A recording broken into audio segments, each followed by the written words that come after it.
Hey everyone, welcome back. This is my review of Tokyo Ghoul, Episode 5. Oh boy, and the plot thickens.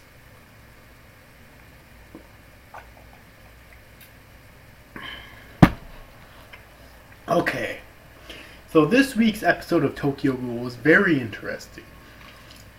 Now, I would like to start off by saying I'm not sure if this is true or not because I'm not a manga reader, but I have heard that they're actually really rushing this. Like, this is either at the end of the arc, or at like the current arc, or near the end of the current arc.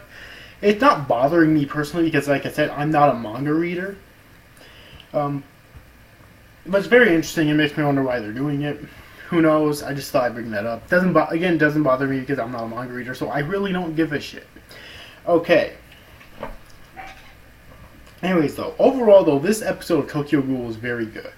We got actually some more backstory on Nishio, which I'm surprised that we saw him again, because I thought for sure that he was fucking dead.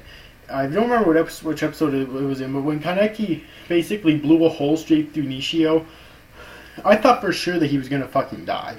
But no, we saw him again in this episode, basically getting the shit beaten out of him by some other ghouls who wanted to eat him, apparently. And he was saved by Kaneki and taken back to his apartment where he's greeted by his apparently his lover. Forget what her name is, but in this episode, my favorite part about this episode is actually seeing the backstory of Nishio, because it helps to at least a little bit flesh out his character a little bit more. Okay, we see that he grew up with his sister, and his sister was really supporting him and protecting him. Okay, he was extremely close with his sister, with his older sister, and the two of them were basically inseparable. And she supported him and protected him for many years, until one day she ended up meeting a human who she fell in love with, but that human ended up betraying her, and so she ended up dying. And so then Nishio got turned all dark and stuff, and ended up killing that human and vowing to never trust anyone, basically, whether it's human or a ghoul, because he basically felt that humans couldn't be trusted for the obvious reason, but he also felt that ghouls couldn't be trusted because I don't think it was specifically stated this, but I'm guessing that he felt that his sister actually betrayed him by trusting a human, and then that human betrayed her. At least a little bit. But he ended up meeting a human who he ended up falling in love with reluctantly, albeit, and he didn't tell her that she was a ghoul until after that battle with Kaneki, when she saw that hole in him, but he was still alive. And then she saw his eyes turn red, so she found out that he was a ghoul. And she actually let him bite her. Okay. Because she loved him enough that she wanted to be with him, so she actually let him bite her, and then he pulled away, basically. So seeing all of this backstory with Nishio was very good character development for him. And now, since Nishio's basically girlfriend was captured by Tsukiyama, he's doing whatever he can to fucking save her. So that was a really nice flashback that we saw of his. Okay.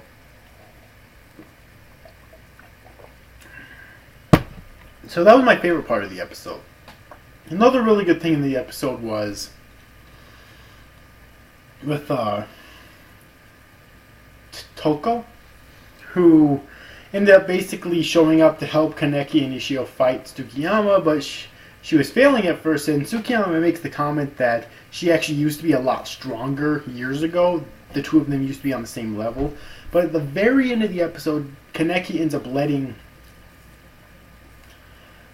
her basically bite him so that she could drink his blood, essentially, and become stronger, because we learned in this episode that ghouls actually become stronger when they drink human blood, okay, or eat human flesh. And then we see her all powered up, and that's basically where the episode ends now. Great ending, by the way. Now let me talk about Tsukiyama as a villain. I think you could already tell that he's a fucked up villain, okay? Well, that amplifies it in this episode. Guess what? He wants to eat Kaneki, we already know this, but he doesn't just want to eat Kaneki. He wants to eat Kaneki while Kaneki is eating Nishio's girlfriend. inside of a fucking church, no less. Oh god, he's such a fucked up character, but he's such a great villain, okay? He really is. He makes such a great villain, and he's so entertaining to watch at times. Because he's the type of character that you just love to hate, okay? So yes, but overall, I thought this episode was very good. It had plot progression, definitely. The backstory with Nishio was beast.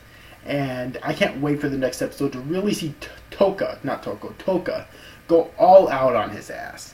So anyways, overall, hope you enjoyed this review, guys. See you after, guys. Thanks for watching. Bye-bye.